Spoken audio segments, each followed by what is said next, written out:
Projection mapping is a manual process that mostly involves using your eyes to align your projected content to conform to a physical stage or structure.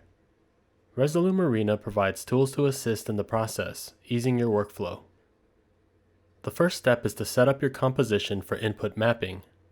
This involves laying out your Resolume composition to match the physical attributes of the surface or stage you'll be projecting on. Even if you don't have immediate access to a stage, input mapping can be done in the preparation phase as long as you have a reference or general specifications of the stage. For the sake of simplicity, let's use a stage built of 4 squares, 2 by 2, as an example. This is what our stage looks like. All 4 squares combined create a square which is the general shape of the stage. Knowing we're working with a square, we can change our composition size to 1080 by 1080. Click Apply to save your settings. Now that our composition is set up, we'll use the advanced tools in Resolume Arena to create slices that will display content on the squares of our stage. From the Output menu, click on Advanced. Make sure the Input Selection tab is selected. On the left side is our default screen setup. Screen 1 corresponds to our output, which is currently our projector, but can be anything from a TV to a monitor. If your setup has multiple outputs, you can add additional screens by clicking on the plus button. For this example, we're focusing on one output, a projector. To continue setting up our input map, let's create slices to match the look of our stage. Since our stage is comprised of 4 squares and our composition is 1080 by 1080, each square should be 540 by 540. Select slice 1 from the left column. We can click and drag any of the points of this slice under the Input Selection tab to resize it. By holding Shift, we can constrain the shape to keep it square. Alternatively, since we know the size of our squares is based on the composition resolution, we can manually input the values into the slice parameters in the right column. Click on the width and height value to change the slice size to 540 by 540. Now we can drag our slice to the top left and it will snap into place. Let's rename the slice so we can keep track of our squares. Double-click on Slice 1 in the left column to rename it. Let's call this Top Left. This slice will display content to the top left square of our stage. Next, we'll create the remaining squares. You can do this by repeating the process and adding slices by clicking plus from the menu on the left. However, an easier way to do this is by holding Option or Alt, then clicking and dragging the slice to a new position. We'll do this 3 times.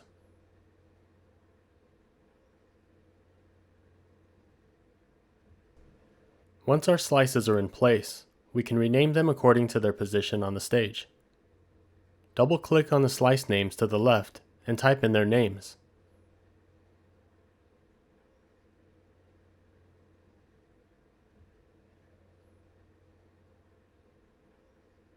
Our input map is now complete.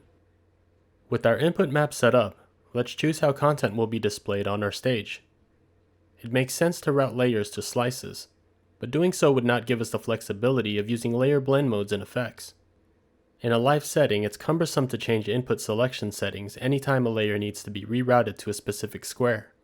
Instead, we can take a different approach using effects with composition as our input source. Click on Save and Close to save our input map settings. Let's designate Layer 1 to display content that fills the entire stage across all squares. Let's rename this layer to Full Square. For Layer 2, we can use the Slice Transform effect to display the same content on each of the 4 squares. Under Effects, drag the Slice Transform effect to Layer 2. What the Slice Transform effect does is allow you to specify which slices to display Layer 2's content on.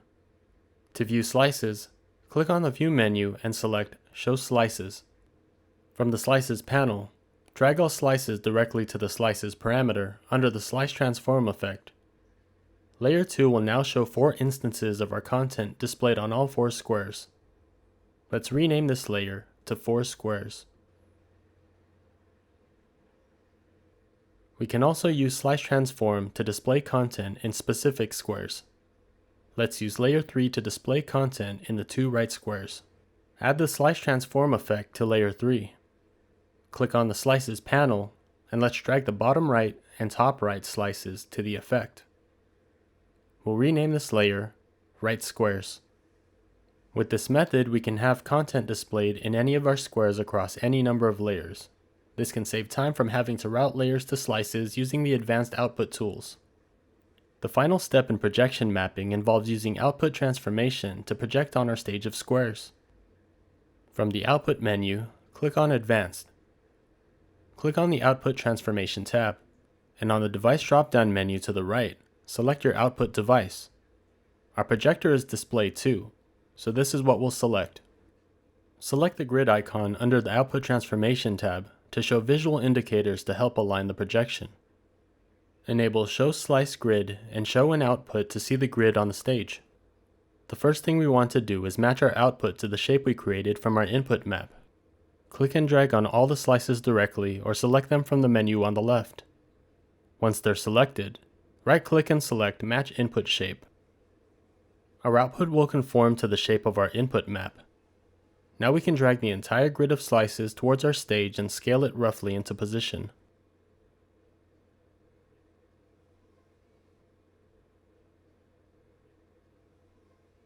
All that's left is to reposition the points of our squares to align with our stage projection. With our stage in view and output transformation selected in Resolume, select the top left slice. Click on Edit Points, and now we can manually drag points from our slices to match each of the squares on the stage. At this point, it's a matter of eyeballing everything and aligning each slice accurately. For precise placement of points, use the arrow keys. To align points in bigger increments, hold Shift and use the arrow keys.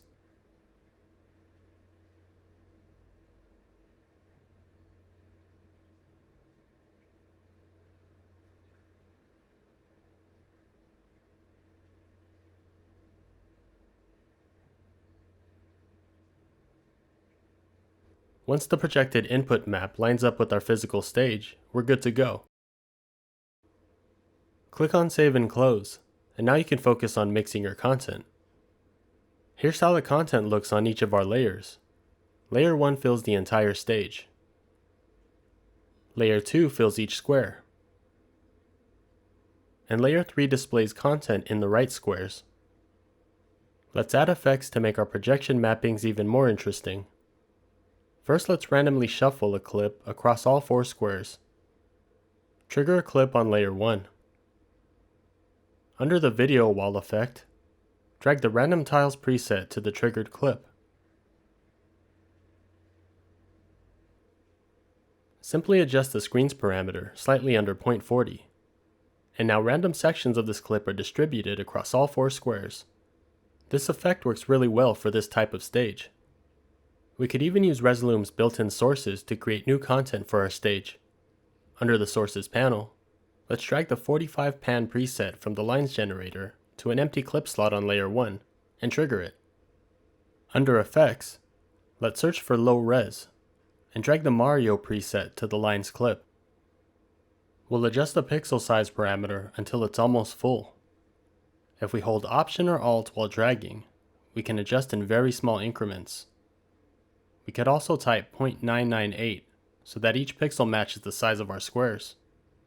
With this effect, our squares now blink on and off. To add more randomness, click on the Random button of the Line's playback position and adjust the speed to change the blinking frequency. Now we have an animated pixelated clip that complements the squares nicely. Have some fun and experiment once your projection mappings are complete. You'd be surprised at what you could create using the effects and sources inside of Resolume.